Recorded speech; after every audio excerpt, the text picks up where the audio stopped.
Sophia Martinez adjusted her ID badge as she walked through the metal detectors at the Coalition Forces headquarters in Karimos. She clutched her worn leather notebook against her chest, feeling the familiar weight of responsibility pressing down on her shoulders. No one would have guessed that this unassuming translator would soon infiltrate enemy territory alone and rescue 50 hostages from certain death. But then again, no one ever really noticed Sophia at all. Before we jump back in, tell us where you're tuning in from, and if this story touches you, make sure you're subscribed, because tomorrow I've saved something extra special for you. The fluorescent lights buzzed overhead in the briefing room as she slipped into an empty chair at the back. Several military officers were already seated around the large conference table, their uniforms adorned with medals and insignia that marked their importance. Sophia quietly arranged her translation materials, preparing for another day of converting words between languages while remaining essentially invisible herself. "Great, the translator's here," muttered Captain James Harrison, not quite low enough to escape Sophia's notice. "Maybe now we can actually get started." A few chuckles rippled through the room. After 5 years as a civilian linguistics specialist, attached to military intelligence operations, Sophia had grown accustomed to such dismissive comments. Her role was considered necessary but unglamorous, a technical skill rather than a tactical asset. What these officers didn't know, what no one in this room realized, was that Sophia Martinez possessed abilities far beyond simple translation. She spoke 7 languages with native fluency, could identify regional dialects down to specific villages, and had an uncanny ability to absorb cultural nuances that most language specialists spent lifetimes trying to master. But her most valuable skill remained hidden beneath her quiet exterior, an extraordinary talent for adaptation and infiltration that no one had yet recognized. Colonel William Anderson entered the room, his presence immediately commanding attention. The side conversation ceased as he approached the front of the room, his expression grave. "Ladies and gentlemen, we have a situation," he began, nodding to the technical officer who dimmed the lights and activated the projection screen. Approximately 18 hours ago, the Aziran resistance force captured a village school in the Darovian province. They're holding approximately 50 individuals hostage, mostly children with a few teachers. Sophia's pen moved automatically across her notebook as she prepared to translate the briefing for any non-English speakers in attendance. But her mind was already racing ahead, processing the implications. The Aziran Resistance Force, or ARF, was notorious for their brutality and extremist ideology. Hostage situations rarely ended peacefully when they were involved. The ARF has issued demands for the release of several high-value prisoners, Colonel Anderson continued. They've given a 72-hour deadline, after which they claim they'll execute the hostages. We believe they're serious. The room remained silent as satellite images appeared on the screen, showing a small stone schoolhouse surrounded by armed men. Sophia studied the images carefully, noting details that others might miss: the positioning of guards, the types of weapons visible, the surrounding terrain. Her years growing up in border regions with constantly shifting territorial controls had taught her to assess security situations instinctively. "Sir," spoke up Major David Reynolds, the head of tactical operations, "what's our extraction plan?" "The school's location makes a direct assault extremely high risk." Colonel Anderson nodded grimly. "That's the problem, Major. The school is located in a narrow valley with limited access points. Any conventional approach would be spotted miles away. We need intelligence from inside before we can formulate a viable rescue plan." "What about local assets?" asked Captain Harrison. "None available. The ARF is systematically eliminated anyone suspected of cooperation with coalition forces in that region." Sophia found herself raising her hand before she'd fully formed the thought. The room turned to look at her, many appearing surprised, as though they'd forgotten she was there. "Yes, Ms. Martinez?"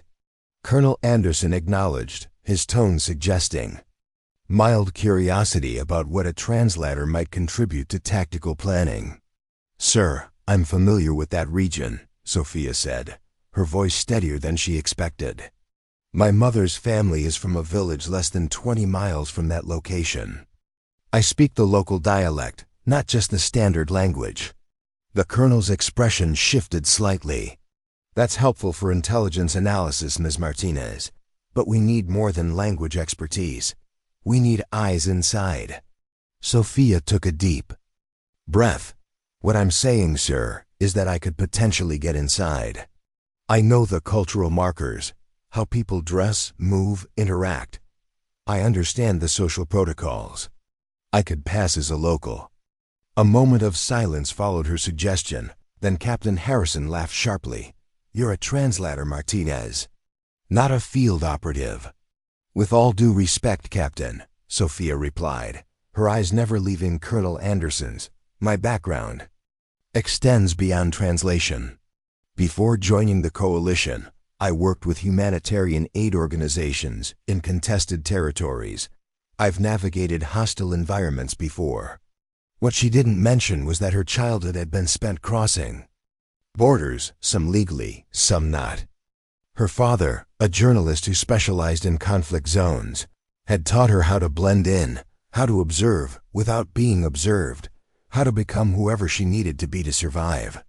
Those skills had saved her life more than once when her father's investigations had drawn unwanted attention. Preparing and narrating this story took us a lot of time, so if you are enjoying it, subscribe to our channel. It means a lot to us. Now back to the story. Colonel Anderson studied her with newfound interest. "Your file doesn't mention field experience." "My file reflects my official qualifications, sir. But I grew up in regions controlled by groups similar to the RF. I understand how they operate, how they think."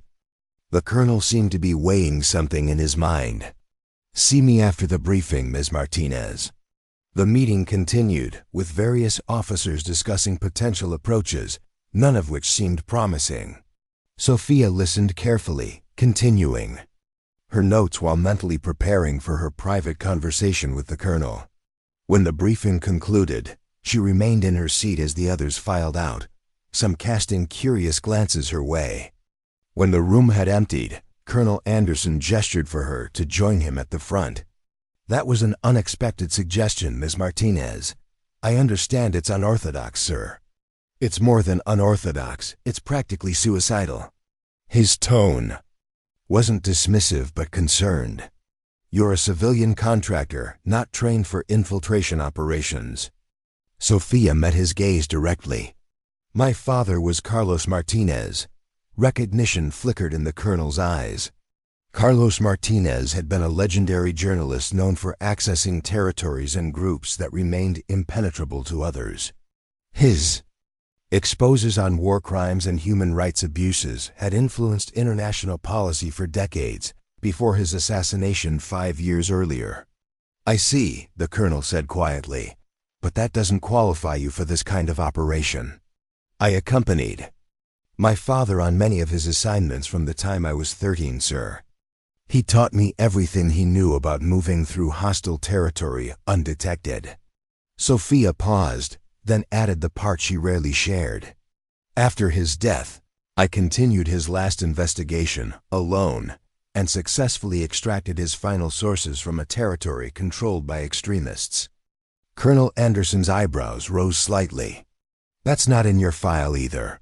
I was recruited by coalition intelligence specifically because of my language skills, sir. I didn't think my other experiences were relevant to a translation position." The colonel walked to the window, looking out at the compound while he considered her words. "What you're proposing is extraordinarily dangerous, Ms. Martinez. If you were discovered—" "I understand the risk, sir. But those children don't have time for us to develop a better option." He turned back to face her. "Why would you volunteer for this? It's not your fight." Sophia thought about the many answers she could give.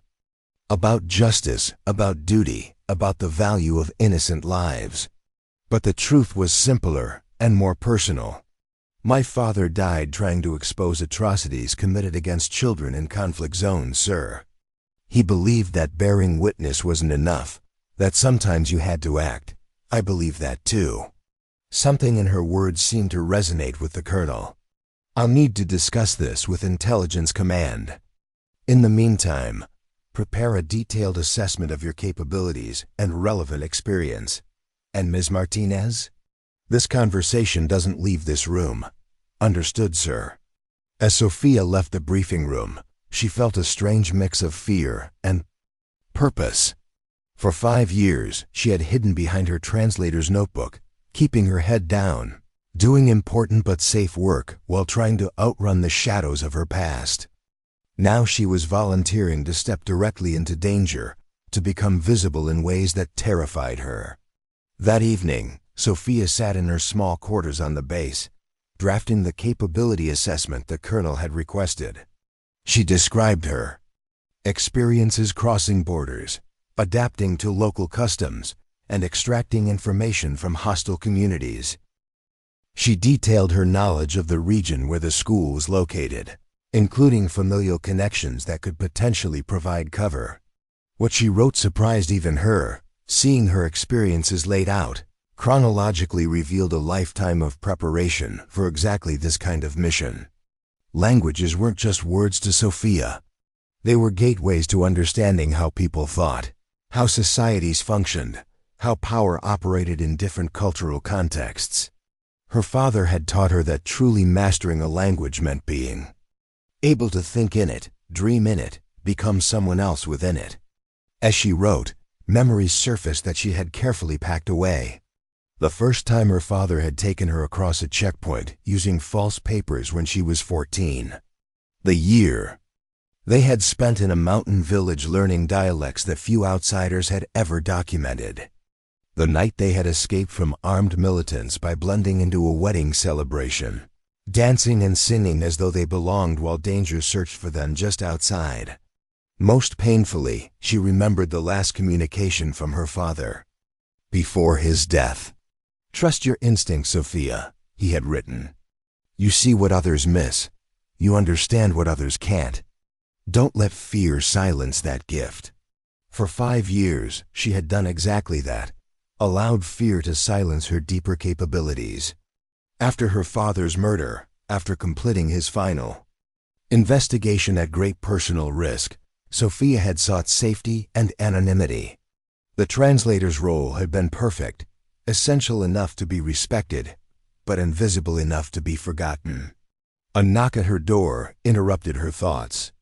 She opened it to find Major Reynolds, the tactical operations leader. "Ms. Martinez," he said formally, "Colonel Anderson asked me to speak with you." Sophia invited him in, watching as he assessed her sparse quarters with a professional eye. The major was known for his by-the-book approach and skepticism toward unconventional methods. "The colonel shared your proposal with me," he began, remaining standing despite the chair she offered. "I have serious concerns. I expected you would, Major. You have no tactical training, no extraction experience, no weapons qualification. You would be entering a hostage situation controlled by extremists with no backup and limited communication options." His tone made clear how reckless he found the idea. "All true," Sophia acknowledged. "But I also have advantages no trained operative could possess. I have authentic cultural knowledge, family connections in the region, and the ability to blend in completely. Most importantly, I wouldn't register as a threat." Major Reynolds studied her with undisguised skepticism. "And if you were discovered, then I'd likely die," she replied honestly. "But if we do nothing, 50 children will certainly die. The math seems clear to me." Her bluntness seemed to surprise him. "This isn't mathematics, Ms. Martinez. This is an extremely complex tactical situation. With respect, Major, it's both. Every military decision balances risk against potential success. In this case, the conventional approaches all but guarantee failure. My approach offers at least some chance of success." Major Reynolds' expression remained stern, But something shifted in his eyes, a reluctant acknowledgement that her assessment wasn't entirely wrong. "Colonel Anderson has conditionally approved a preliminary planning phase," he said finally. "I'll be evaluating your capabilities personally before any final decision is made." Sophia nodded, understanding what this meant.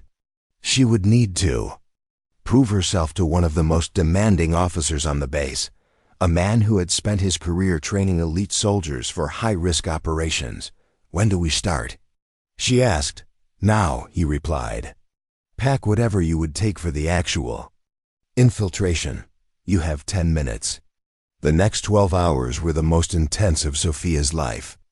Major Reynolds subjected her to a series of tests designed to assess her adaptability, situational awareness, and decision-making under pressure. She was placed in simulated environments with role-players speaking the local dialect, forced to navigate complex social interactions while answering questions designed to trip her up. She was tested on her knowledge of local customs, religious practices, and daily routines. Throughout it all, Sophia felt a strange sense of homecoming. These skills, observing, adapting, becoming someone else, had been second nature to her for most of her life. Only in recent years had she suppressed them, seeking the safety of a more defined and limited role. The final test came at dawn. Major Reynolds drove her to a remote section of the base where a mock-up of a village had been constructed for training purposes. He handed her a file with a fictional identity and minimal background information. "You have 1 hour to become this person," he said. "After that, you'll enter the village scenario. Your objective is to locate a specific individual and extract information about a weapons cache without revealing your true purpose. There are role players throughout who have been instructed to identify any outsiders." Sophia studied the file carefully. The character was similar to her cover plan for the actual mission, a distant relative returning to the region after years away, looking for remaining family. When the hour was up, Sophia entered the scenario. She had adjusted her appearance. With the limited resources available, changing her hairstyle, altering her posture, adopting the slight limp that would be consistent with her cover story of having survived an attack on her previous village. Most importantly, she had shifted her thinking, immersing herself in the fictional history she had been given. For the next 3 hours, she moved through the mock-up village, interacting with role-players who questioned her presence, challenged her story, and tested her knowledge of local affairs. She navigated social protocols effortlessly, showing proper deference to elders, appropriate distance from male figures, and the specific forms of greeting unique to the region.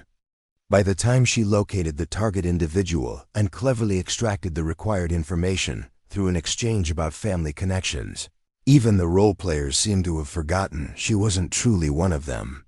When the exercise concluded, Sophia found Major Reynolds waiting for her at the exit point, his expression unreadable. "Well?" she asked, still partly in character, her body language and speech patterns not yet fully returned to her normal state. "You're either the most naturally gifted infiltration specialist I've ever seen," he said slowly, "or you've been doing this kind of work for years without telling anyone. My father called it becoming invisible by being exactly who people expect to see," Sophia replied, gradually shifting back to her usual self.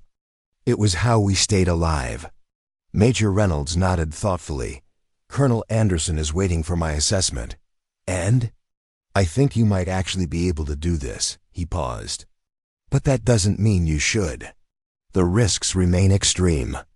Sophia thought about the satellite images of the school, the children inside waiting for a rescue that conventional methods couldn't provide. "Some risks are worth taking, Major." For the first time, a hint of respect showed in his eyes. "The colonel said you'd say that."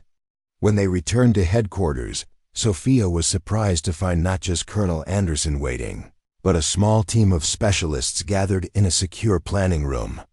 Maps, satellite imagery, and equipment were spread across several tables. "Ms. Martinez," the colonel greeted her. Major Reynolds has shared his preliminary assessment. It seems you've been hiding quite a remarkable skill set behind that translator's notebook. Not hiding, sir, just not using. Well, you'll be using everything you've got if we proceed with this. He gestured to the assembled team. These specialists will help prepare you for the mission, if you're still willing to undertake it after understanding the full parameters. For the next several hours, Sophia was briefed on the detailed intelligence available about the hostage situation. The news wasn't good.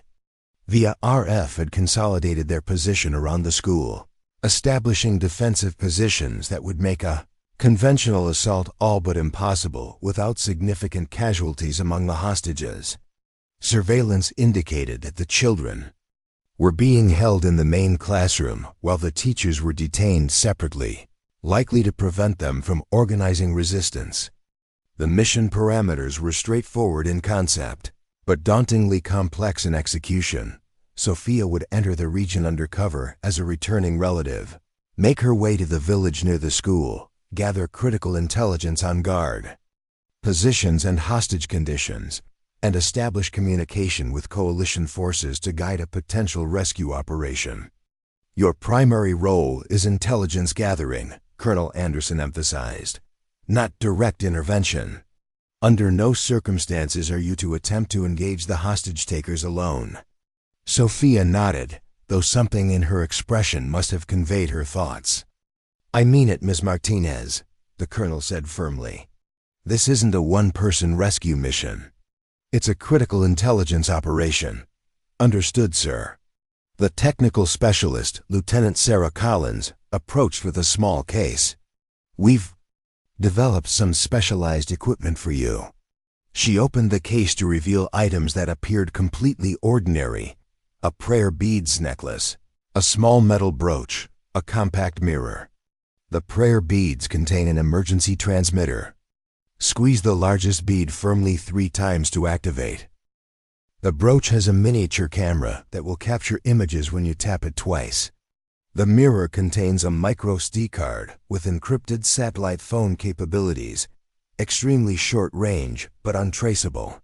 Sophia examined the items carefully. Impressive. Just don't get caught with them, Lieutenant Collins warned.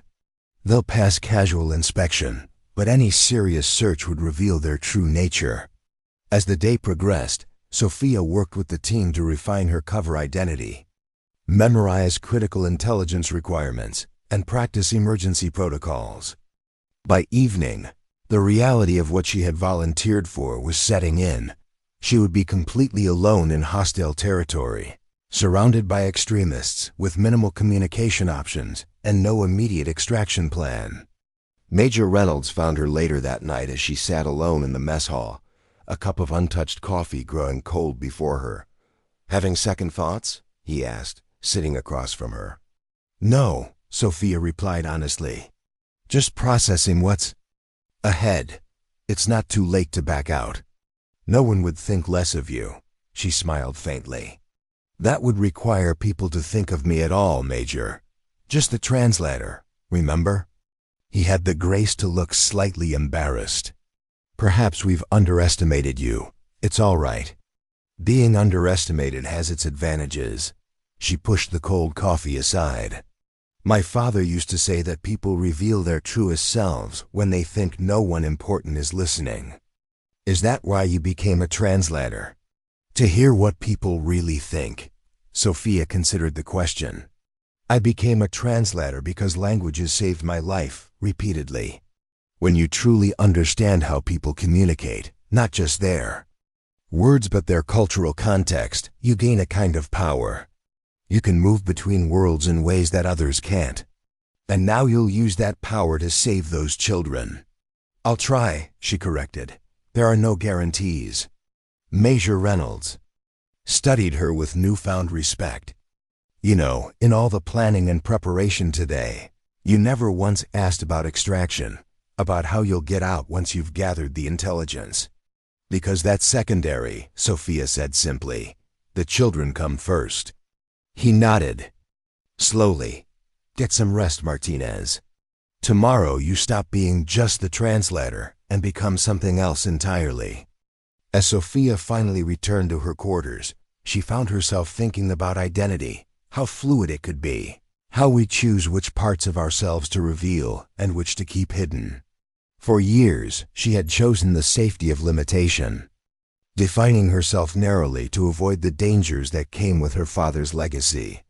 Tomorrow she would step back into the fullness of who she was, not just a translator of words, but a translator of worlds. Someone who could move between realities, who could become whatever was needed to accomplish what others thought impossible. She carefully packed the few items she would take, clothing appropriate for a woman returning to her ancestral village, personal items that would support her cover story, and a small photograph of her father that she tucked into a hidden pocket. Whatever happened in the days ahead, she wanted a piece of him with her. As she prepared for sleep, knowing she would need every ounce of strength for what lay ahead, Sophia thought about the dismissive comment she had heard so many times, "Just the translator." Tomorrow those words would cease to define her. Tomorrow, she would begin writing a new definition of who Sophia Martinez truly was. And somewhere in the darkness of a village school, 50 hostages waited for salvation from someone they didn't know existed. A woman who had spent years hiding her most extraordinary gifts behind the pages of a translator's notebook. Dawn broke over the mountains of Dorovia as Sophia prepared for departure. The sky painted itself in shades of amber and gold, as if nature itself was offering one final moment of beauty before she entered the shadows.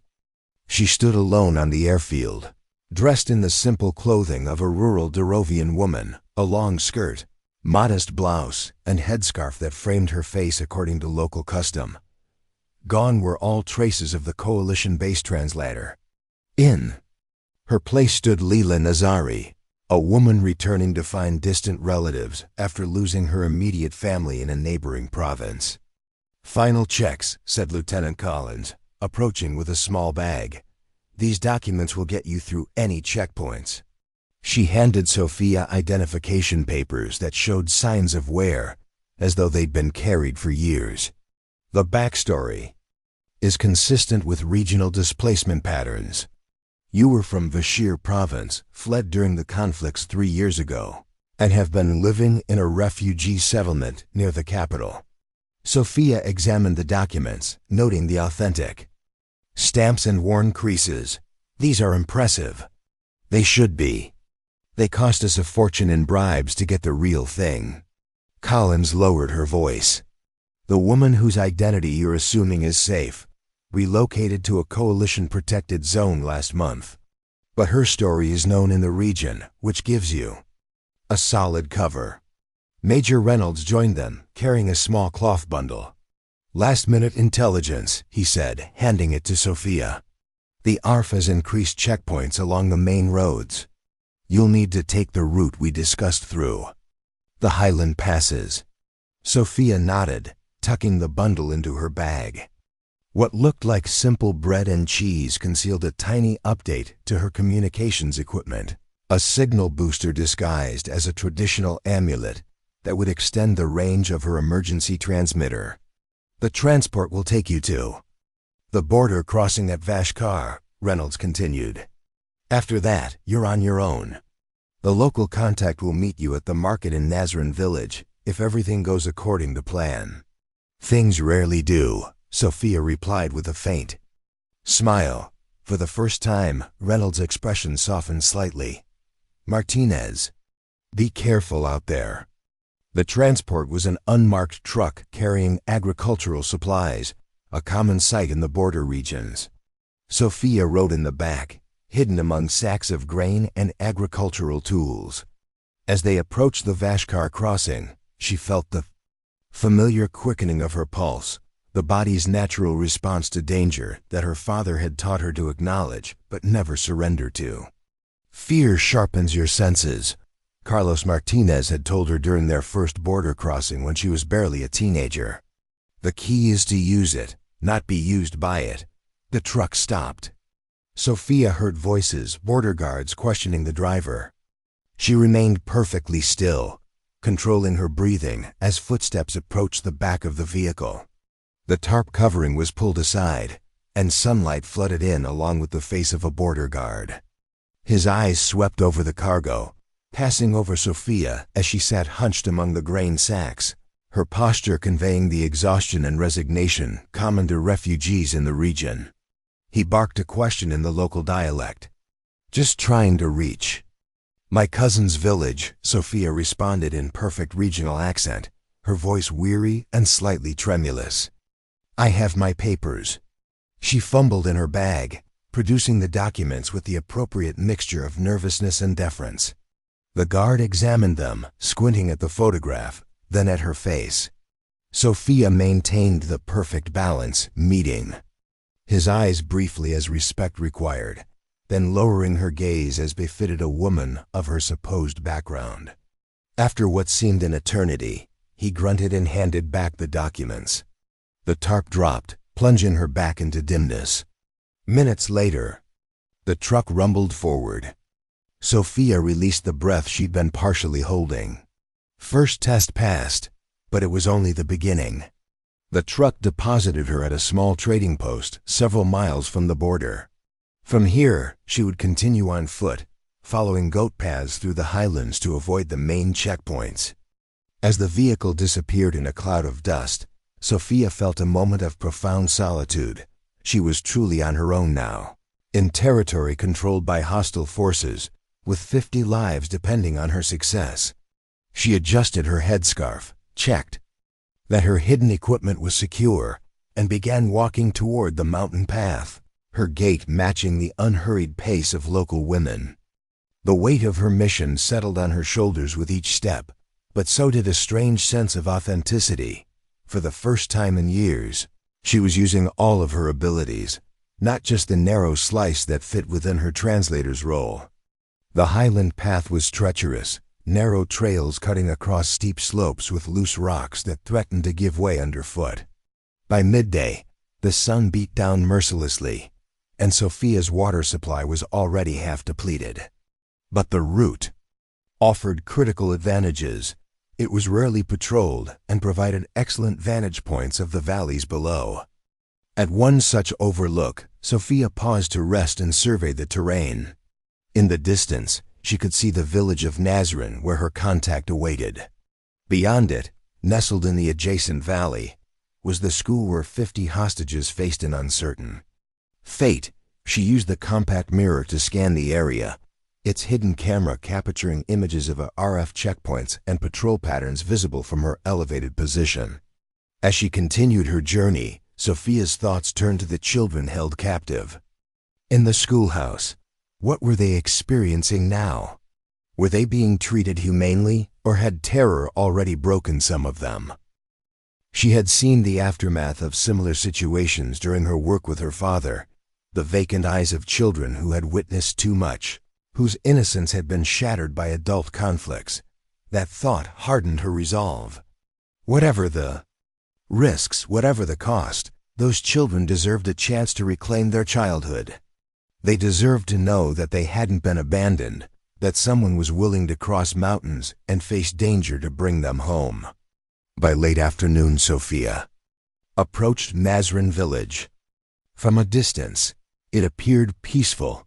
Stone houses with red-tiled roofs clustered around a central market square, women hanging laundry in courtyards, old men gathering in the shade of ancient olive trees.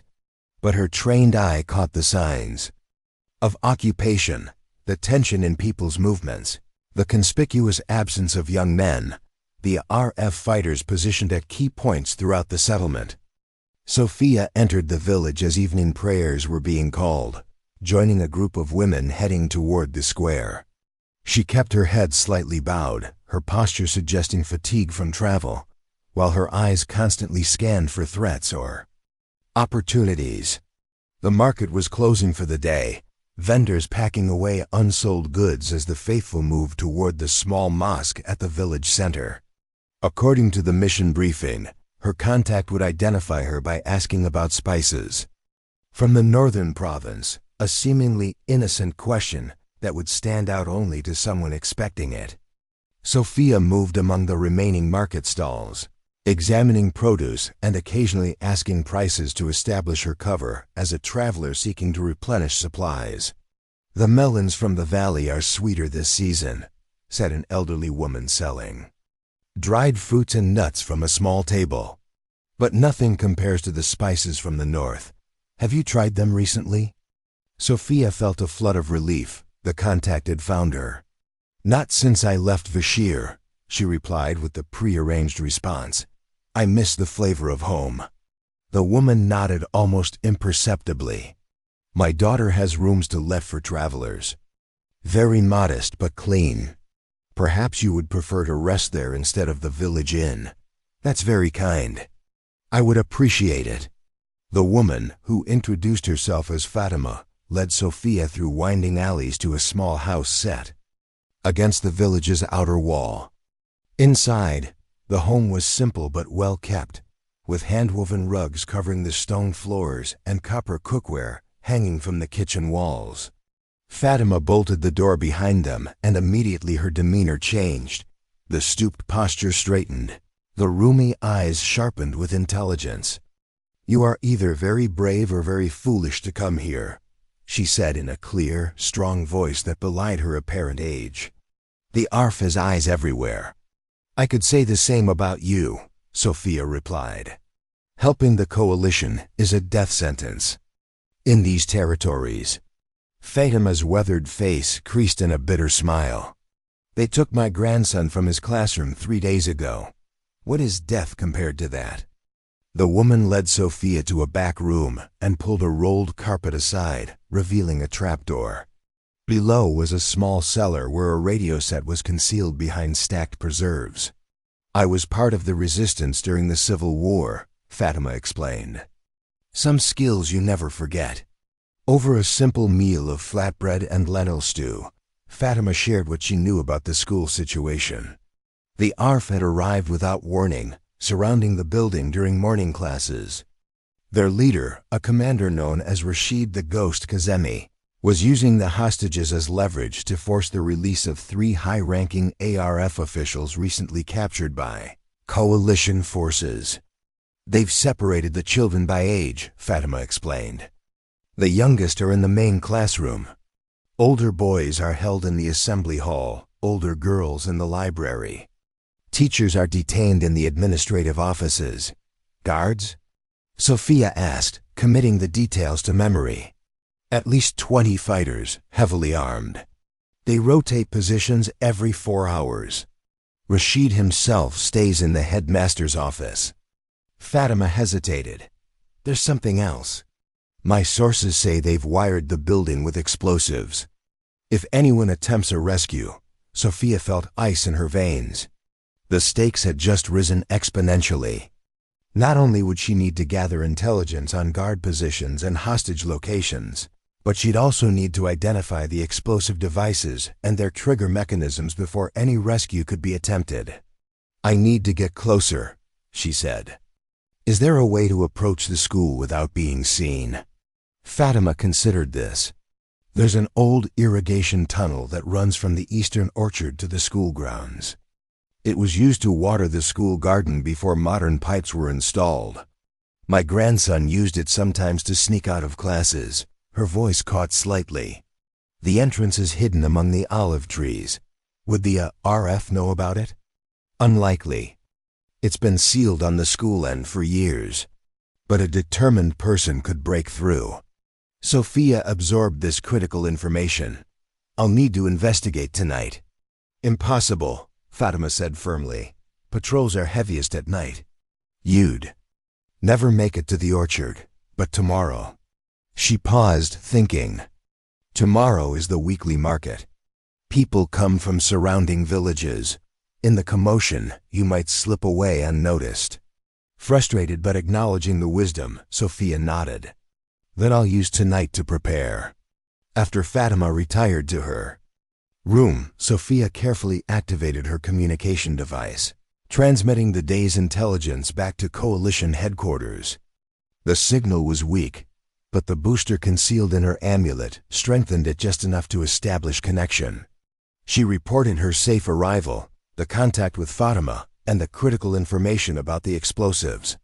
The response came encoded. Proceed with caution. Detailed intel on explosives critical. Extraction team on standby.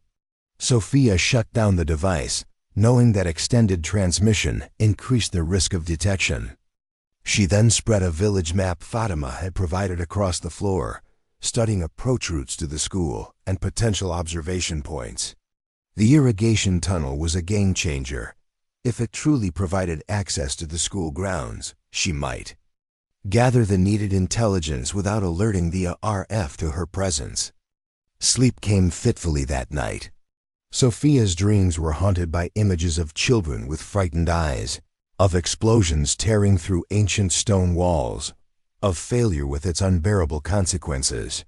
She woke before dawn, her father's voice echoing in her mind. The mission that terrifies you is usually the one you were meant to undertake. Morning brought the bustle of market day. Vendors from neighboring villages arrived with carts of produce, handicrafts, and household goods. ARF fighters maintained a visible presence, checking identification and questioning outsiders, but the increased activity stretched their attention thin, exactly the cover Sophia needed.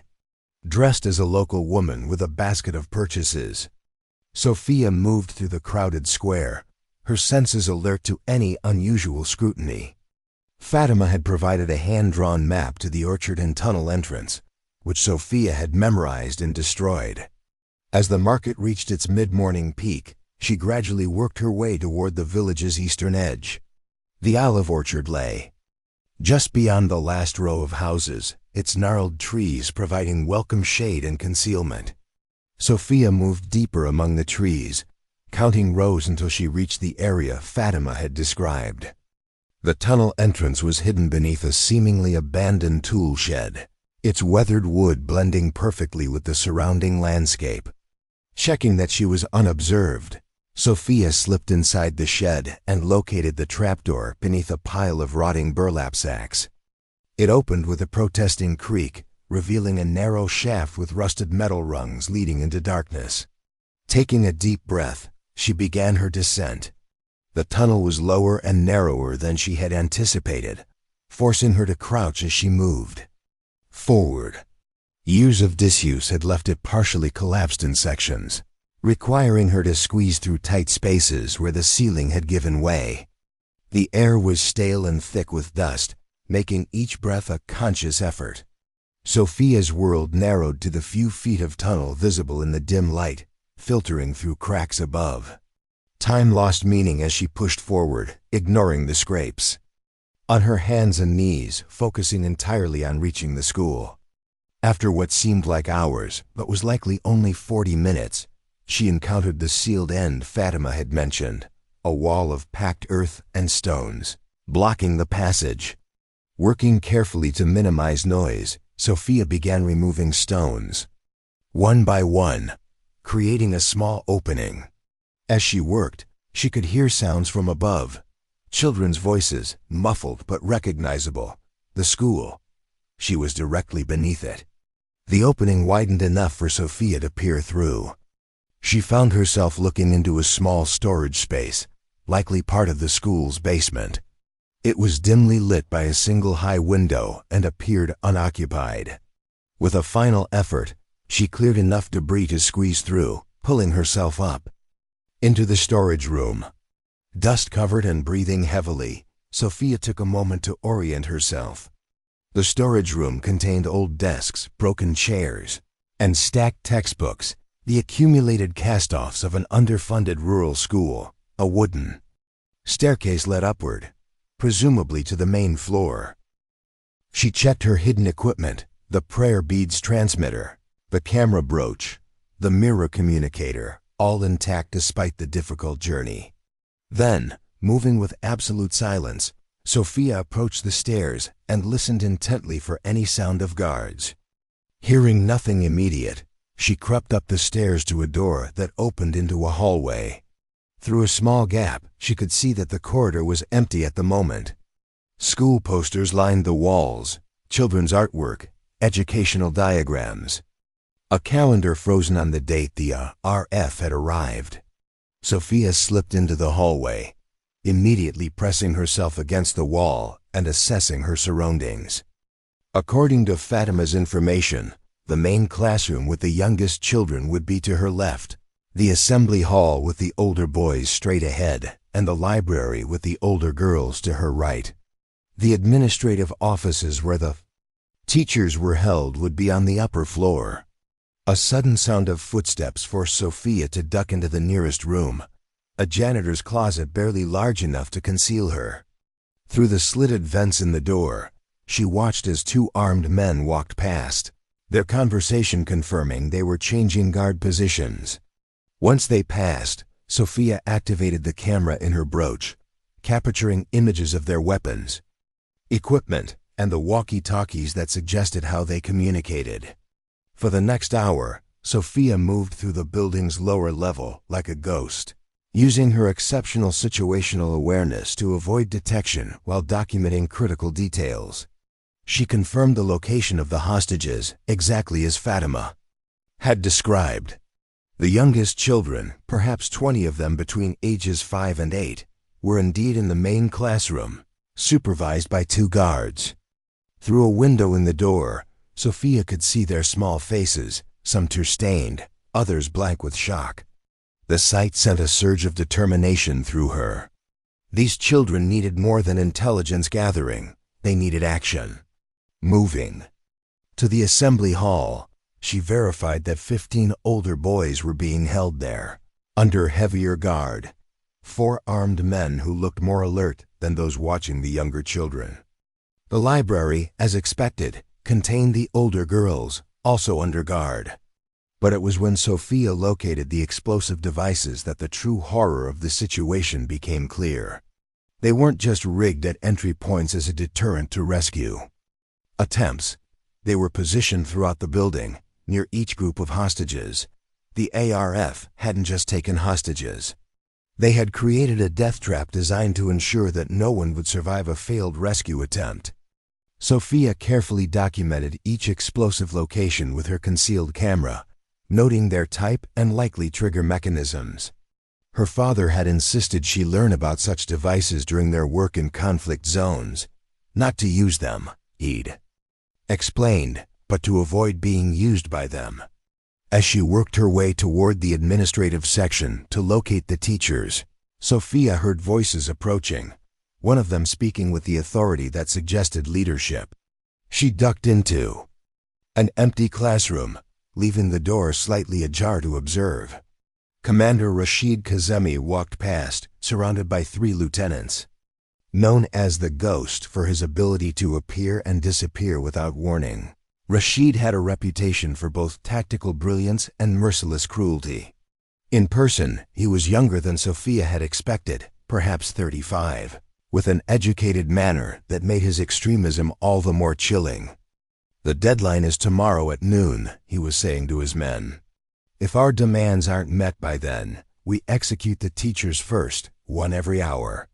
The international media attention will force their hand." Sophia felt sick. The timeline had just accelerated dramatically. The coalition had believed they had another full day before executions would begin. Now it appeared they had less than 24 hours. She needed to transmit this intelligence immediately, but doing so from inside. The school was too risky. She would have to return to the village and use the more powerful equipment in Fatima's cellar. Retreating the way she had come, Sophia made her way back to the storage room and the tunnel entrance. The return journey through the narrow passage seemed even longer, each minute critical as the deadline for the hostages ticked closer. Emerging finally in the orchard, Sophia brushed the worst of the dust from her clothing and adjusted her headscarf. She needed to return to the village without drawing attention, despite her disheveled state. Fortune favored her. A sudden rain shower provided the perfect explanation for her appearance as she hurried back toward Fatima's house. The elderly woman was waiting anxiously. "You were gone so long," she whispered, quickly bolting the door behind Sophia. "Did you reach the school?" Yes, Sophia replied, already moving toward the cellar. And the situation is worse than we thought. The execution deadline is tomorrow at noon, not the day after. Fatima's face paled. Then there is no time to lose. In the cellar, Sophia activated her communications equipment, transmitting the critical intelligence back to Coalition headquarters, the accelerated timeline, the extensive explosives throughout the building, the precise locations of hostages and guards, and most importantly, clear images of Rashid Kazemi and his lieutenants. The response was immediate. Full team deployment authorized. Extraction planned 0400 hours. Maintain position and prepare for support role. Support role. The words echoed in Sophia's mind as she shut down the equipment. The Coalition would mount a rescue operation, but not until pre-dawn the next day, cutting it extremely close to the execution deadline. And they expected her to stay in the village, to provide last-minute intelligence, but not participate directly in the rescue. It was the sensible approach. She was, after all, just the translator, not trained for combat operations or hostage extraction. Her job had been to gather intelligence, and she had done that exceptionally well. But as Sophia climbed back to Fatima's main room, a different plan was already forming in her mind. The Coalition's rescue operation would still face the critical problem of the explosives. A direct assault, even in pre-dawn darkness, would likely trigger detonation before all the hostages could be saved. Unless someone was already inside, ready to disable or delay the trigger mechanisms. They're coming tomorrow before dawn, Sophia told Fatima, but I need to go back tonight. Fatima studied her face for a long moment.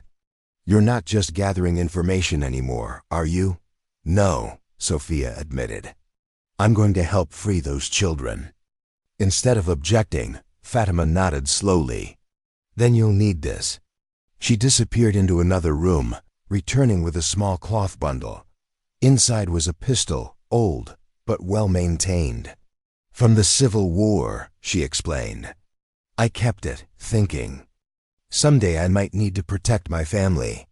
I never imagined it would be used to save my grandson. Sophia checked the weapon, a Soviet-era Makarov with a full magazine. She had learned to handle firearms during her years with her father, though she had never fired one with intent to harm. Now that might change. There's something else you should know, Fatima said, her voice dropping lower. 2 of the teachers in that school were resistance fighters during the Civil War. If you could reach them, they might help from the inside. This information added a new dimension to Sophia's evolving plan. If she could infiltrate the school again, locate these teachers, and coordinate with them, they might be able to secure the children in preparation for the Coalition assault. As night fell over Nazran village, Sophia prepared for her second, more dangerous journey to the school. This time, she wasn't just gathering intelligence. She was positioning herself at the heart of the conflict, ready to take direct action to save 50 lives hanging in the balance. The transformation was complete. In the space of 2 days, she had moved from just the translator, observing from the edges of military operations, to an active participant, willingly placing herself in extreme danger. Everything her father had taught her, everything she had learned during years of crossing borders and navigating hostile territories, every language and dialect she had mastered, all of it had been preparation for this moment. You were never just a translator, Fatima said softly, as if reading her thoughts. You were waiting to become who you truly are. As Sophia checked her equipment one final time, the concealed weapons, the communication devices, the tools she would need to potentially disarm explosives, she felt a strange calm settle over her. Fear was still present, as it should be, but it no longer controlled her. Instead, it sharpened her focus, heightened her awareness, and strengthened her resolve. 50 lives depended on her actions in the hours ahead. 50 futures hung in the balance. And Sophia Martinez, once invisible behind her translator's notebook, was about to step fully into the light, not with words this time, but with the most profound translation of all, transforming captivity into freedom, despair into hope, and certain death into the possibility of life. Midnight cast its shadow over Nazarene village as Sophia slipped through the darkened streets, a phantom moving between pools of moonlight. The rain had stopped, leaving behind a crystalline clarity to the air and a dangerous slickness to the stone paths. ARF patrols had increased as the deadline approached, their tension visible in their tighter grips on weapons, their sharper commands. To the few villagers still abroad after curfew, Sophia avoided main thoroughfares, instead navigating the warren of ancient alleyways Fatima had mapped for her. The old woman's knowledge of the village was proving invaluable. Paths forgotten by most residents still existed in her memory, offering routes invisible to those who hadn't grown up traversing them. In times of occupation, the strongest weapon is knowing what others have forgotten, Fatima had told her as they planned this night's journey. Those words echoed in Sophia's mind as she ducked beneath a crumbling archway that connected two family compounds, bypassing an RF checkpoint. On the main road, the weight of the Makarov pistol against her ribs was unfamiliar and sobering. She had concealed it in an inner pocket of her traditional dress, accessible but hidden from casual observation.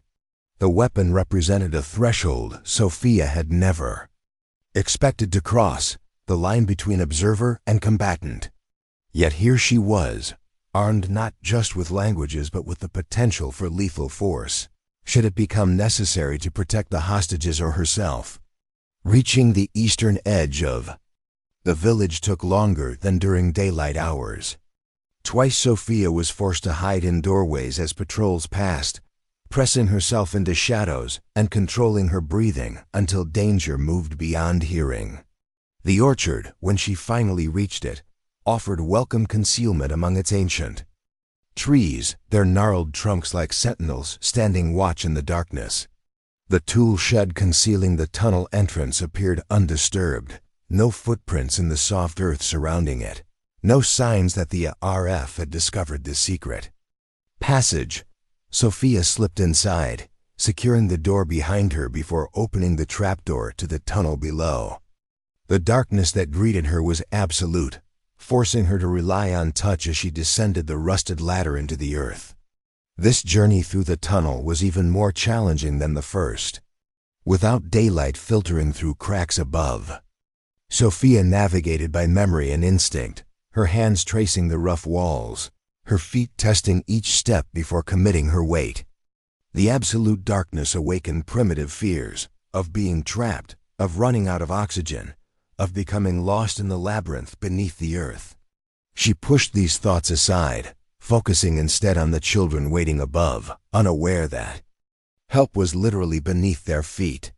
When she reached the debris wall that separated the tunnel from the school's storage room, Sophia worked with painful slowness to prevent any sound that might alert guards above. Each stone removed was placed with deliberate care onto the tunnel floor, each handful of earth set aside without a whisper of noise. The opening she had created earlier remained intact, though slightly collapsed at the edges. She widened it just enough to squeeze through, emerging once again into the dim storage room. The school felt different at night, the silence heavier, the shadows deeper, the sense of threat more palpable. Sophia remained motionless for several minutes, allowing her eyes to adjust to the minimal light while her ears strained for any sound from the floors above. She could hear the occasional footstep, guards patrolling the corridors, and more distantly, the muffled sound of a radio playing music, presumably in a room where off-duty fighters gathered. According to the intelligence she had gathered earlier, the guard rotation would change at 2 a.m., approximately 30 minutes from now. That change would create a brief window of confusion she could potentially exploit to move through the building more freely. Her immediate objective was to locate the two teachers with resistance backgrounds. If Fatima's information was correct, they would be held with the other faculty members in the administrative offices on the upper floor. Sophia checked her equipment one final time, the the disguised communication devices, the small toolkit for handling explosives, the pistol secured but accessible. Then, with a silent prayer to whatever force might be listening, she began her ascent from the storage room to the main building. The school corridor was dimly lit by emergency lights powered by a generator. She could hear humming somewhere in the distance. Sophia moved from shadow to shadow, her footsteps silent on the worn stone floors. She had memorized the guard positions from her earlier reconnaissance, but remained vigilant. Patterns could change, unexpected obstacles could arise. As she approached the staircase leading to the administrative level, Sophia heard voices, 2 guards descending, engaged in casual conversation. With nowhere to hide in the open corridor, she made a split-second decision, opening the nearest classroom door and slipping inside. The room was dark but not empty. Sophia froze as she realized she had entered one of the hostage-holding areas, the library where the older girls were being detained. In the dim light filtering through windows, she could see forms huddled on the floor, some sleeping, others sitting in silent vigilance. Before she could retreat, one of the girls spotted her, a teenager with a bruise darkening one cheek. The girl's eyes widened in surprise, clearly recognizing that Sophia was neither a guard nor a familiar face. For a heart-stopping moment, Sophia feared the girl might cry out, alerting the guards just outside. Instead, the teenager slowly pressed a finger to her lips, a universal gesture of silence, and then pointed toward a door at the far side of the room, a door Sophia hadn't noticed in her hasty entrance. Understanding dawned. It was a staff exit, likely leading to a different corridor. Sophia nodded her thanks and moved carefully between the hostages, trying not to disturb those who had found temporary escape in sleep. As she passed the awake girls watched her with a mixture of fear and fragile hope. Their silent dignity despite their circumstances strengthened Sophia's resolve. These weren't just abstract hostages to be rescued. They were individuals with names, dreams, and futures. Hanging in the balance, the side door opened onto a narrow service passage used by cleaning staff. It was unguarded, too small to be an effective escape route, and therefore not worth the manpower to monitor.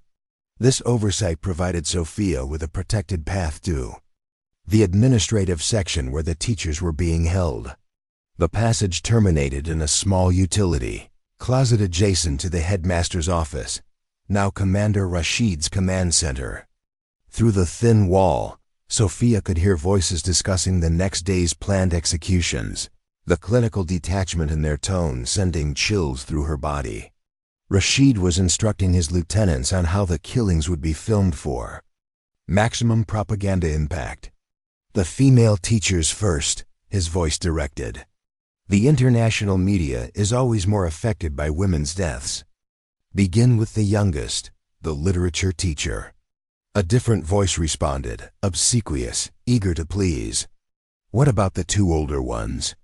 The ones who keep encouraging the others to resist. Save them for last, Rashid replied.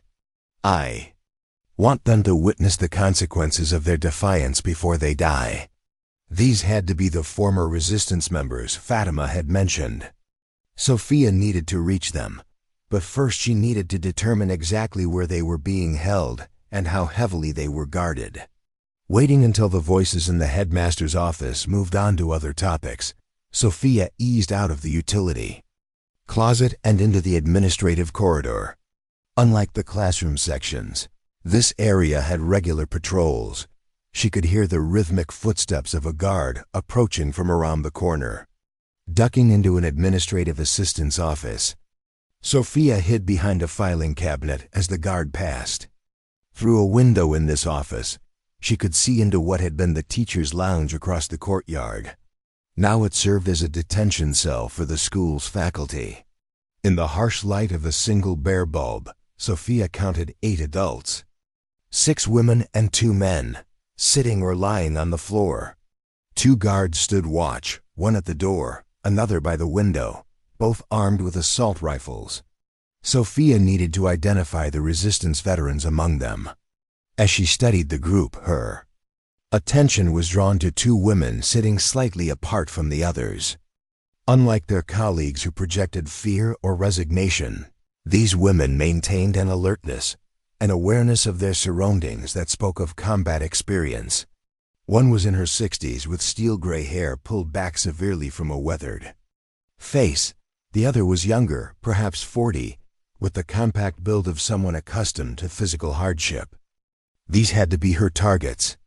Now she needed to find a way to communicate with them without alerting the guards. The guard rotation at 2 a.m. provided her opportunity.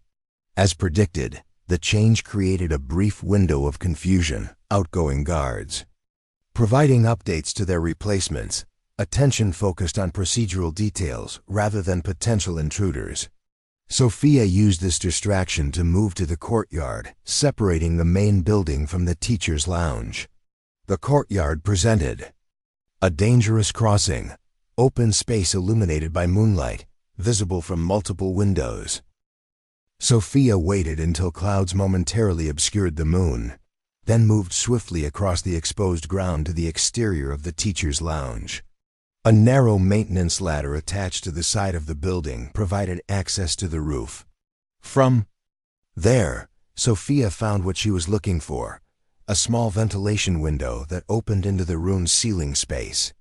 The opening was barely large enough for her to squeeze through, but it allowed her to access the ceiling crawl space above the detained teachers. Through gaps in the aging ceiling panels, she could see the room below clearly, the teachers sitting in resigned silence, the guards at their posts looking bored but alert. Sophia needed to create a distraction that would draw at least one guard away temporarily. From her position, she could see an electrical panel on the far wall of the adjacent room. If she could reach it, she might be able to trigger a localized power disruption. Moving silently through the crawl space, Sophia positioned herself above the electrical room. A narrow gap between panels provided just enough space to reach down with the thin metal tool from her kit. With precise movements, she extended the tool toward the circuit breaker. The resulting power fluctuation was subtle but effective, lights dimming momentarily in the detention room and surrounding areas. One guard immediately left to investigate, while the other remained at his post, now more alert, but also more focused on potential external threats rather than the hostages themselves. With the guard's attention directed outward, Sophia carefully removed a ceiling panel and lowered a small folded paper attached to a thread. She dangled it directly in the line of sight of the older woman she had identified as a resistance veteran. The woman noticed the unusual movement, her eyes tracking upward to spot both the note and, in the shadows of the ceiling, Sophia herself. Without changing her expression or alerting the remaining guard, the woman casually reached up as if stretching stiff muscles and grasped the note. She unfolded it in her lap, reading Sophia's message. Coalition Rescue 0400, 2 former resistance. Prepare others. Signal if you understand. The woman gave no obvious reaction, but her hand formed a subtle gesture Sophia recognized from her father's work documenting resistance movements, a confirmation signal used by underground networks throughout the region. The message had been received and understood. They had allies inside. Sophia replaced the ceiling panel just as the first guard returned. REPORTIN, that a loose connection in the electrical room had been secured. She retreated through the crawl space to her entry point, then back across the courtyard during another cloudy interval. With the first phase of her plan accomplished, Sophia now faced her most dangerous task, disabling or delaying the explosive devices positioned throughout the building. Based on her observations earlier that day, she had identified 8 primary devices, each positioned to maximize casualties among the hostages if detonated. The most sophisticated explosive was in the main classroom containing the youngest children. It appeared to be remotely triggered from the headmaster's office, with a secondary manual detonator on site. Sophia would need to neutralize both to ensure the children's safety during the rescue operation. Working her way back to the main building, Sophia used the service passages and her knowledge of guard rotations to approach the classroom undetected. The 2 guards stationed outside were focused outward, expecting threats to come from outside the building rather than within. This common security oversight gave her the advantage she needed.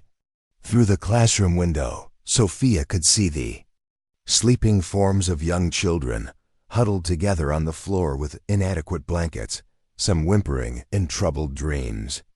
The explosive device was positioned near the teacher's desk, a crude but effective assembly of military-grade components that would destroy the entire room and everyone in it if triggered. Disabling it entirely would be impossible without specialized equipment. However, Sophia could delay its detonation sequence by modifying the trigger mechanism, creating precious seconds that might mean the difference between life and death when the coalition forces arrived. She needed access to the classroom, which meant neutralizing the guards. Direct confrontation wasn't an option. Any gunfire would alert the entire compound. Instead, Sophia retrieved a small vial from her kit, a powerful sedative her father had carried for emergencies during their most dangerous assignments. Sometimes the most effective weapon is silence, he had told her when explaining its use. The clear liquid could be absorbed through the skin, rendering a person unconscious within minutes without leaving evidence of foul play. Sophia applied the sedative to 2 small claws, then created a diversion by dropping a stone through a window at the far end of the corridor. When one guard left to investigate, she approached the remaining guard from behind, pressing the treated cloth over his nose and mouth while simultaneously restricting his ability to call out. His struggle was brief before the sedative took effect. She eased his unconscious form to the floor, positioning him to appear as though he had dozed off at his post.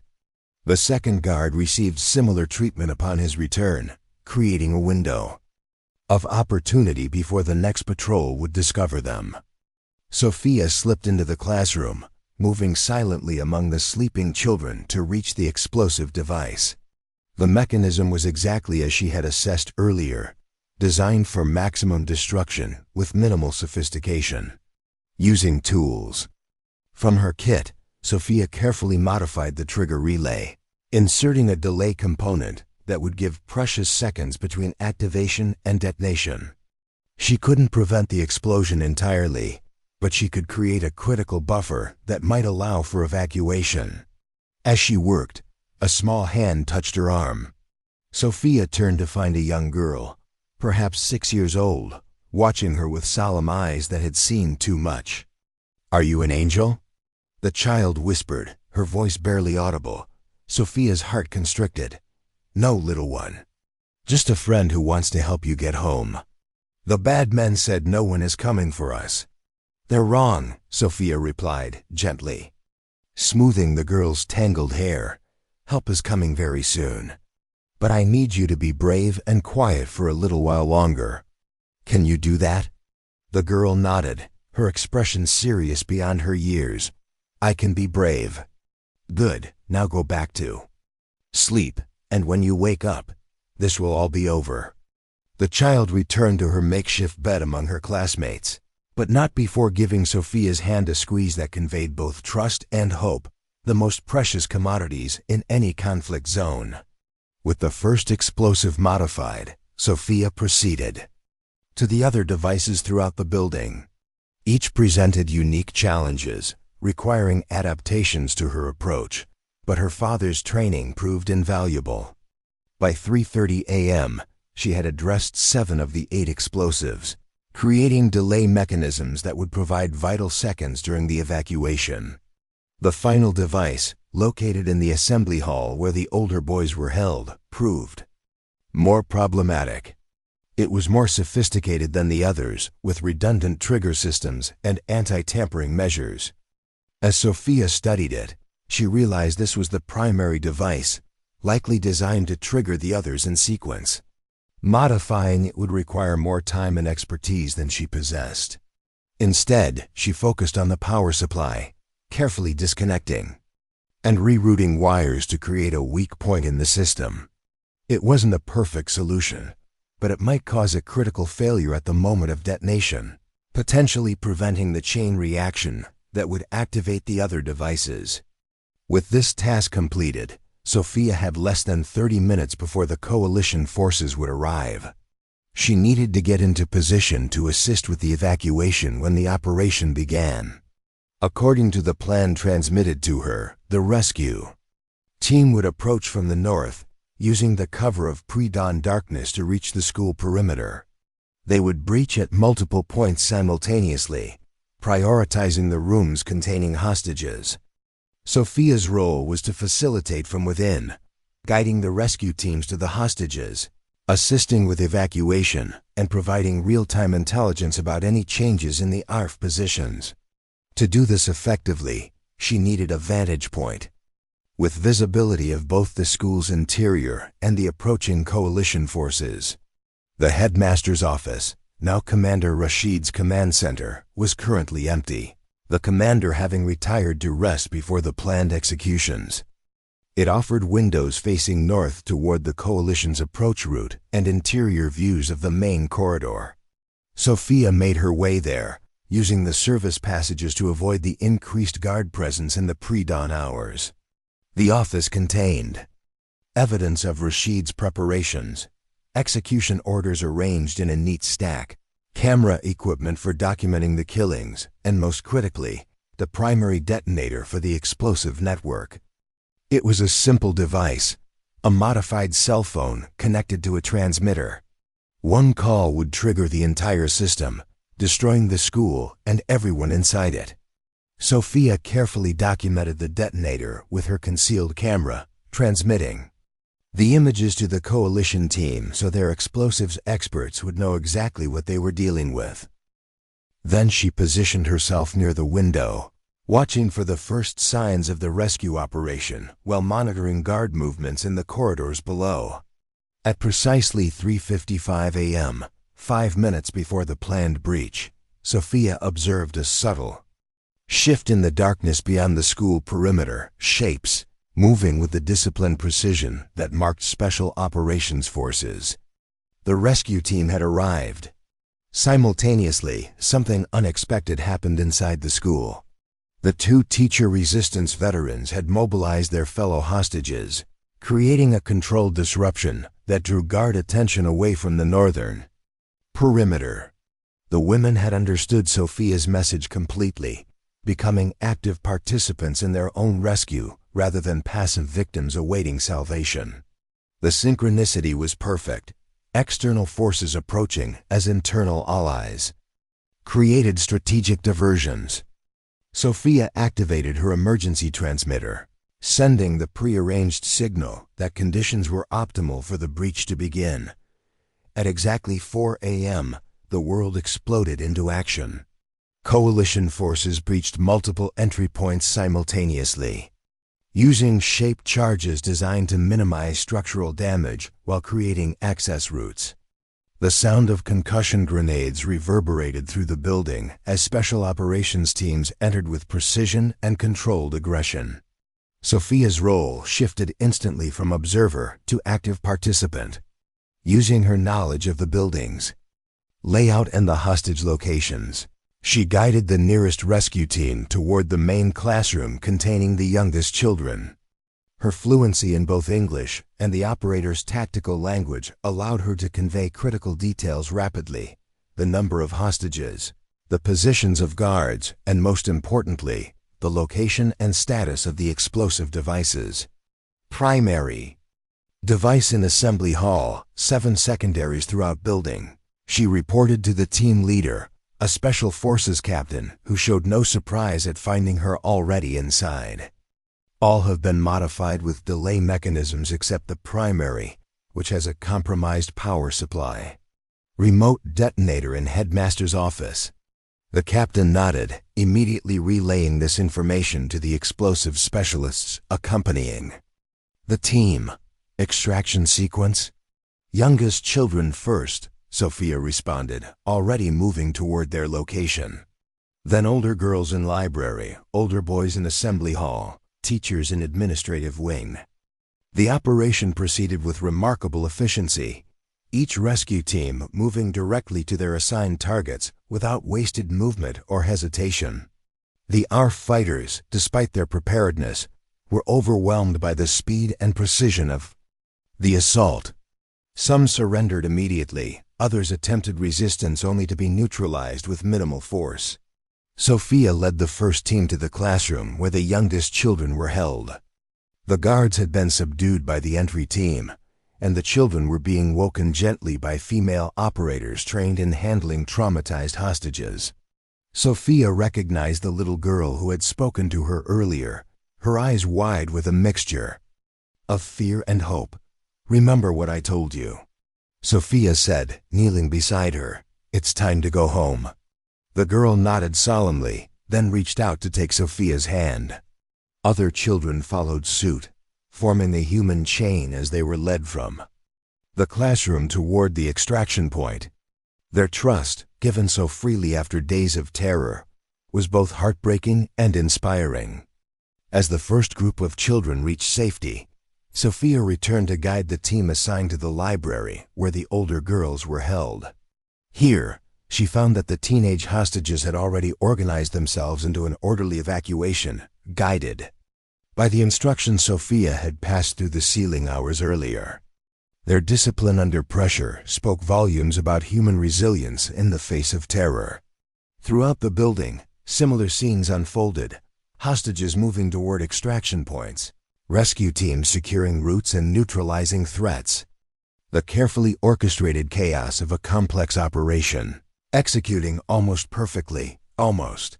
The first indication that something had gone wrong came from the direction of the headmaster's office. Commander Rashid, awakened by the commotion, had reached his command center and discovered the rescue operation underway. His response was immediate and potentially catastrophic. He activated the remote detonator for the explosives.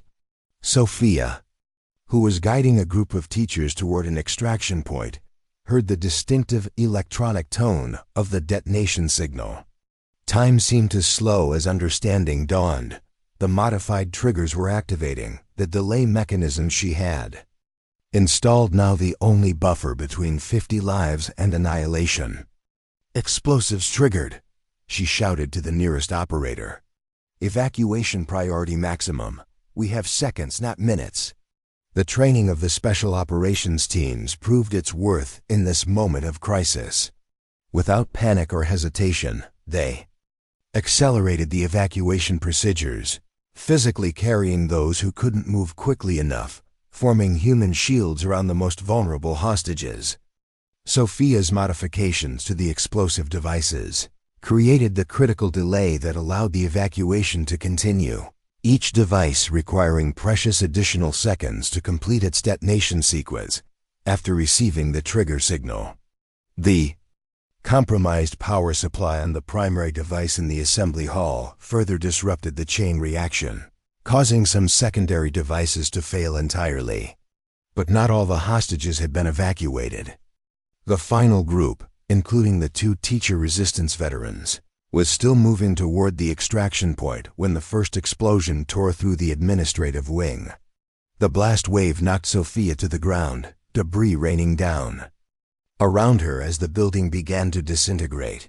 Through smoke and chaos, she saw that the final group was cut off from the primary extraction route. Without hesitation, Sophia changed direction, moving toward them rather than toward safety.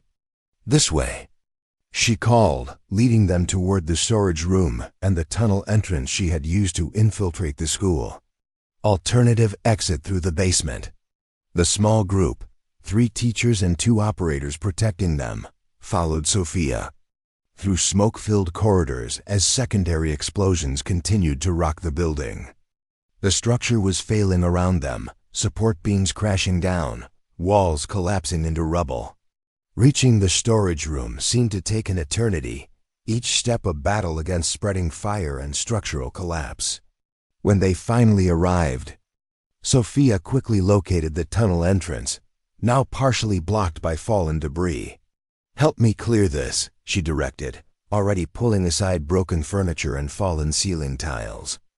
The operators joined her efforts, creating an opening just large enough for people to pass through one at a time. "Teachers first," Sophia ordered, helping the first woman into the tunnel. "Follow it straight to the end. It opens in an orchard, east of the village." One by one, the teachers descended into the darkness, followed by one of the operators who would guide them through the underground passage. As the last teacher disappeared into the tunnel, a massive secondary explosion rocked the building, bringing down a large section of ceiling directly onto the second operator, pinning him beneath debris.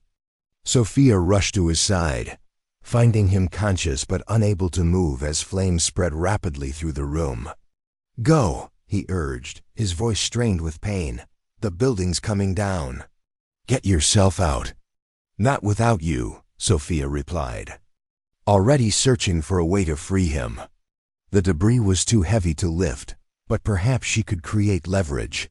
Using a broken table leg as a makeshift pry bar, she managed to shift the largest beam enough for the operator to drag himself free. His leg was clearly broken, unable to bear weight. Sophia positioned herself under his arm, supporting him as they moved toward the tunnel entrance. The air was becoming unbreathable, thick with smoke and dust from the continuing collapse. "We'll never both fit through that opening," the operator said, looking at the now narrowed tunnel entrance. "We will," Sophia insisted, "but you're going first." With strength born of desperation, she helped lower him into the tunnel, ignoring his protests that she should go ahead.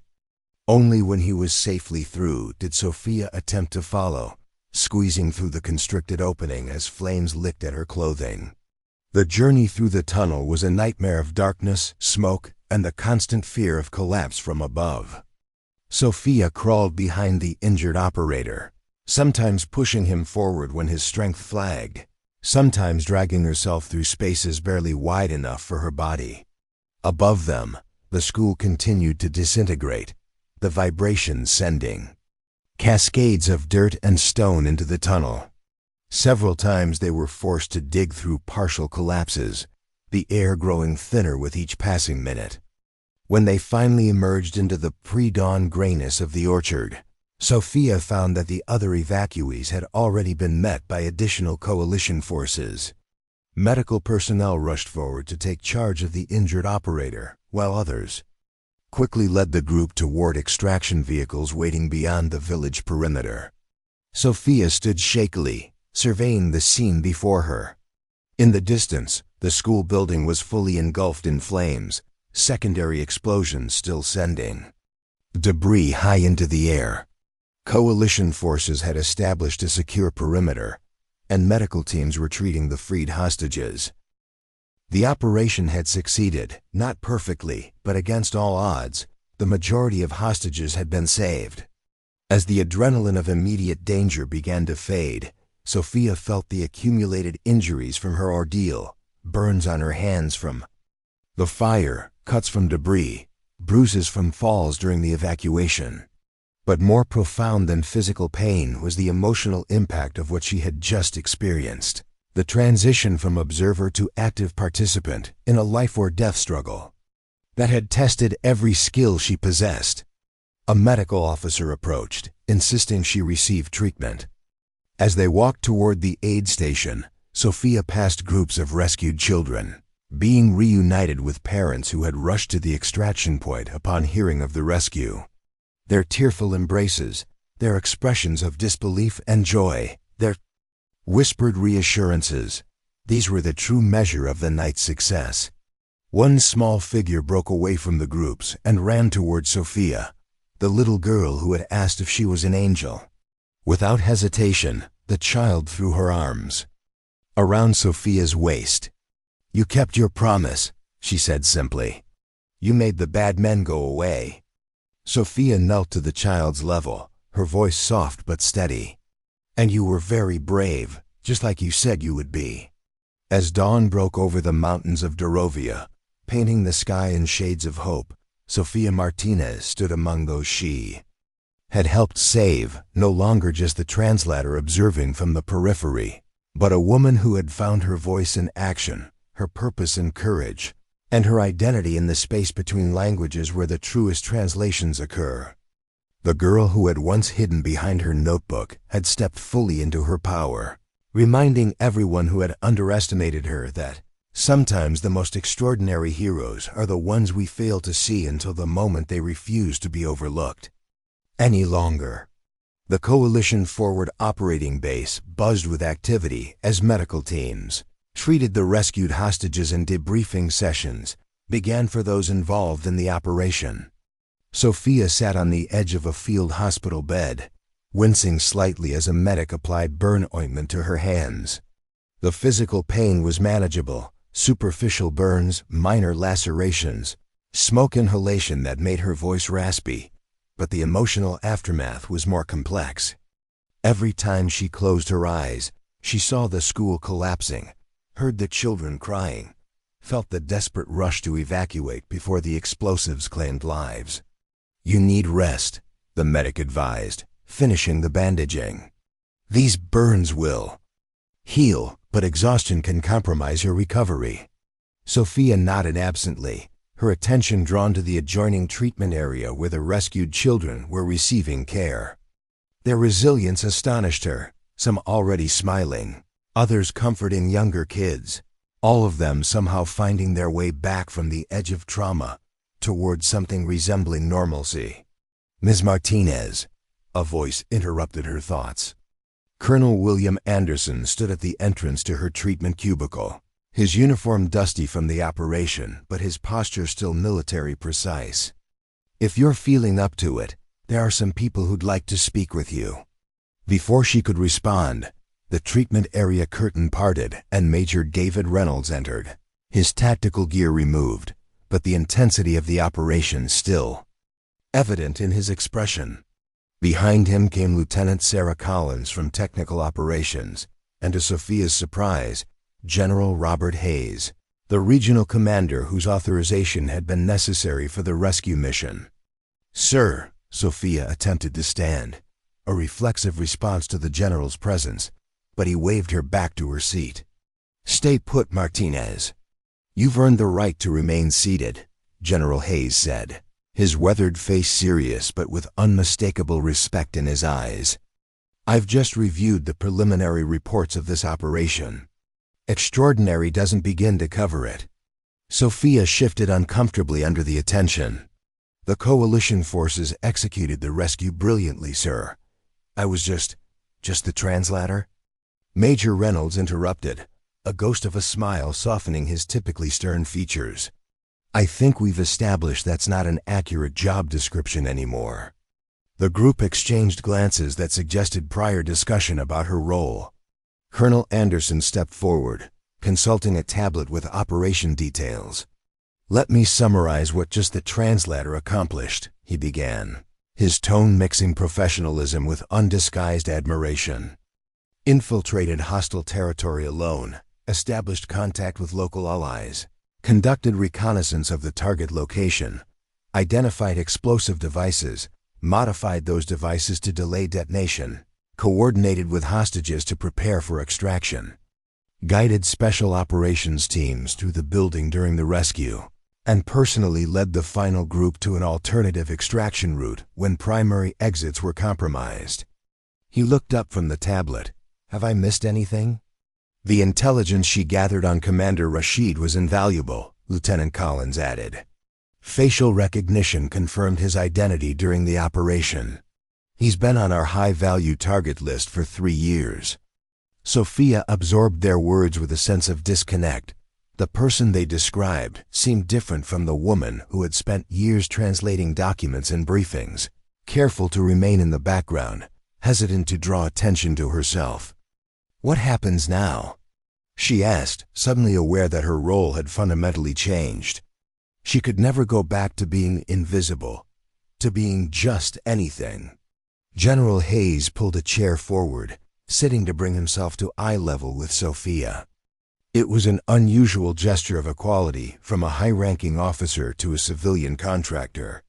"That's partly why we're here," he said, Your actions have created both opportunities and complications. The opportunity is that you've demonstrated exceptional capabilities that could be formalized into a new role. The complication is that your cover as a standard translator is obviously compromised. Sophia hadn't considered this practical reality. Once word spread about her involvement in the rescue, and such news inevitably would spread, she would become a target for a RF retaliation. Her days of quiet anonymity were over, whether she wanted that or not. "We have a proposal, Colonel," Anderson continued. "The coalition has been developing a specialized unit for sensitive operations in linguistically complex regions. Operators with advanced cultural integration capabilities, who can move between languages and contexts the way you demonstrated during this mission. You want me to train others to do what I did?" Sophia asked, trying to understand the direction of the conversation. "Not exactly," Major Reynolds clarified. "We want you to lead such a unit, to develop protocols based on your experience and to personally select candidates with similar potential." The proposal stunned Sophia into momentary silence. For years, she had deliberately chosen roles that kept her away from leadership positions, away from the kind of visibility that had ultimately led to her father's assassination. Now these officers were suggesting she step directly into the spotlight, embrace the very visibility she had avoided. "This would be a significant change from my current role," she said carefully. "I would need time to consider, of course." General Hayes interrupted gently. "This isn't a decision to make while you're still recovering from smoke inhalation. But before you consider, there's someone else you should speak with." He nodded toward the entrance where a familiar figure waited. Fatima, the elderly woman who had provided critical assistance during the mission. But it wasn't just Fatima who entered. Behind her came a young boy of perhaps 10, his eyes darting nervously around the military facility. "My grandson Ibrahim," Fatima said, her voice thick with emotion. "One of the children you saved." The boy stepped forward, his posture straightening as he summoned courage to speak to the room full of military personnel. "They told me you're the one who came through the tunnel," he said to Sophia, his voice gaining strength with each word. "The one who stopped the bombs from killing everyone right away." Sophia nodded, unable to speak past the sudden tightness in her throat. "I want to thank you," Ibrahim continued, "not just for saving me, but for showing me something important." He paused, finding words for concepts almost too big for his young mind. "The bad men said no one would come for us because no one cared. They wanted us to believe we were forgotten. But you came, you remembered us. And that means something." His simple eloquence struck Sophia to her core.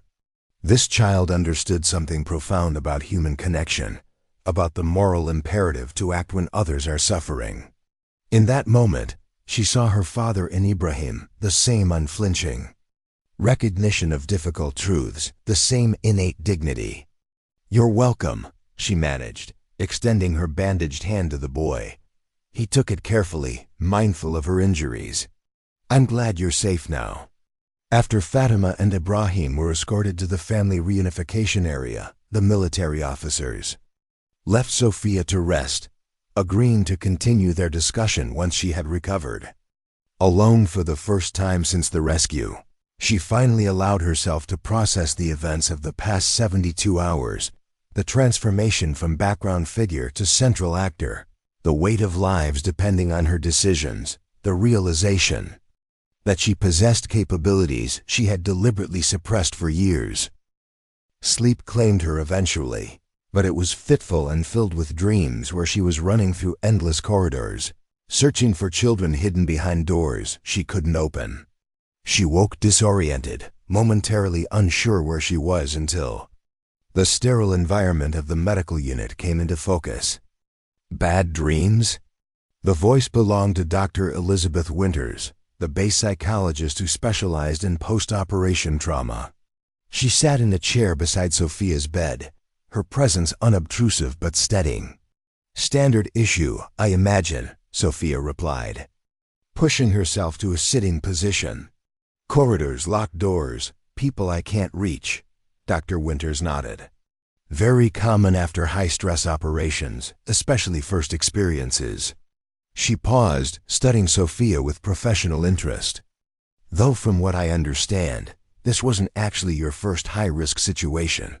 No, Sophia admitted. But it was the first where I was officially part of a military operation rather than adjacent to one. Tell me about your father, Dr. Winters said, changing direction with the practiced ease of an experienced therapist. Colonel Anderson mentioned he was Carlos Martinez, the journalist. Sophia tensed slightly. She rarely discussed her father, especially with strangers. What about him? I'm curious about the influence he had on your unusual skill set. Not many translators can infiltrate hostile territory and modify explosive devices. There was no judgment in the psychologist's tone, just professional curiosity, which made it easier for Sophia to respond honestly. My father believed that understanding languages was about more than words. She began, finding herself wanting to articulate ideas she'd never fully expressed. He said that to truly understand a culture, you had to be able to move within it, as if you belonged. That meant learning not just vocabulary and grammar, but body language, social customs, unspoken rules, the thousand subtle ways people signal belonging or otherness. Dr. Winters nodded encouragingly. And the more practical skills, the ones that aren't typically part of linguistic training? Sophia glanced down at her bandaged hands. My father worked in war zones for 30 years. He believed in being prepared for anything. So yes, he taught me about explosives, how to identify them, how to avoid them, and in extreme circumstances how to disable them. He taught me about surveillance and counter-surveillance, about reading terrain and identifying threats. He sounds like he was preparing you for something specific, Dr. Winters observed. The insight struck uncomfortably close to truth. I think he was preparing me for the world as he experienced it, unpredictable, often dangerous, but also full of remarkable people doing extraordinary things under impossible circumstances. People like yourself, the psychologist noted quietly. Before Sophia could respond, a nurse entered with medication and fresh bandages. Dr. Winters excused herself, promising to check in again later. As the nurse changed Sophia's dressings, he mentioned that several of the rescued hostages had asked to see her when she felt strong enough. There's quite a list, he said, impressed. The 2 teachers who helped coordinate from inside have been especially persistent. They're calling you the voice between worlds, something about how you moved between different realities during the rescue. The phrase caught Sophia's attention. The voice between worlds. It was how her father had once described his own work, not just reporting on conflicts, but translating experiences across cultural and linguistic divides, helping people understand realities different from their own. Later that day, feeling stronger after rest and medication, Sophia met with the 2 teacher resistance veterans who had assisted from inside the school. The older woman, who introduced herself as Eliana Vega, had been a frontline commander during the Darovian Civil War before becoming a history teacher. Her younger colleague, Natalia Kovic, had served as a communications specialist in the resistance, a parallel that wasn't lost on Sophia. We wanted to thank you properly, Eliana began, her dignified bearing unchanged by the ordeal she had endured, and to understand better who you are. When you contacted us through the ceiling, we assumed you were special forces. I'm not, Sophia said simply. I'm a translator who grew up learning more than just languages. You're a bridge, Natalia said with the certainty of someone recognizing a kindred spirit. Someone who can exist in multiple worlds simultaneously. During the war, we had a few people like you, individuals who could move between enemy lines. Because they understood both sides so completely, they could become whoever they needed to be. The description resonated deeply. My father would have appreciated that definition. Carlos Martinez, Eliana said, surprising Sophia. We recognized your name when they told us who had coordinated the rescue. Your father documented our resistance movement during the worst years of the conflict. His work brought international attention that ultimately helped end the fighting. This connection was unexpected, a thread linking her father's legacy directly to the present moment, to people whose lives had been touched by his work and now by hers. The coincidence seemed too perfect to be mere chance. He would be proud of what you did, Eliana continued. Not just the rescue itself, but the way you did it, honoring the dignity of those you helped, seeing us as participants in our own liberation rather than passive victims.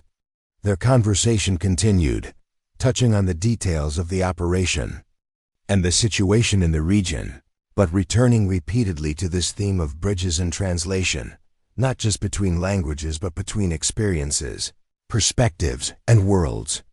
Before they left, Natalia pressed something into Sophia's hand, a simple woven bracelet of blue and gold threads. In our tradition, this pattern represents the path between worlds, she explained. It seems appropriate for someone like you. The days that followed brought a steady stream of visitors, medical checkups, debriefing sessions with intelligence officers, conversations with the technical specialists who wanted to understand exactly how she had modified the explosive devices. Through it all, Sophia found herself evaluating the proposal General Hayes had presented, leadership of a specialized unit that would formalize and expand the approach she had demonstrated during the rescue. 1 week after the operation, fully recovered physically, if not entirely emotionally, Sophia sat in a conference room waiting for the meeting that would determine her future path. She had spent the intervening days reflecting deeply on her choices, the years spent deliberately constraining her capabilities, the sudden expansion when circumstances demanded more, and now the question of what came next. The door opened. To admit not just the military officer she had expected, but a civilian she recognized immediately, Diana Vega, the Director of Special Activities for Coalition Intelligence. Her presence indicated that whatever was being proposed had significance beyond a standard military reassignment. Ms. Martinez, Director Vega began after introductions were complete. I've reviewed the operation reports thoroughly. Exceptional work under impossible circumstances. She paused, studying Sophia with the penetrating gaze that had made her legendary in intelligence circles. But what interests me most is not what you did, but what it reveals about capabilities we've been overlooking in our approach to complex linguistic environments. She slid a folder across the table. This is a proposal for a new division within Coalition Intelligence, the Cultural Integration and Linguistic Operations Network. Its mission would be to develop operatives who can function as you did during the school rescue, moving seamlessly between languages and cultural contexts while maintaining operational capabilities beyond standard translation services. Sophia opened the folder, scanning the contents. The proposal was comprehensive: training protocols, selection criteria, operational parameters for a unit that would fundamentally redefine how linguistic specialists were deployed in sensitive regions. You want me to establish this division? She said, making it a statement rather than a question. Yes, Director Vega confirmed. With the rank and authority necessary to build it properly.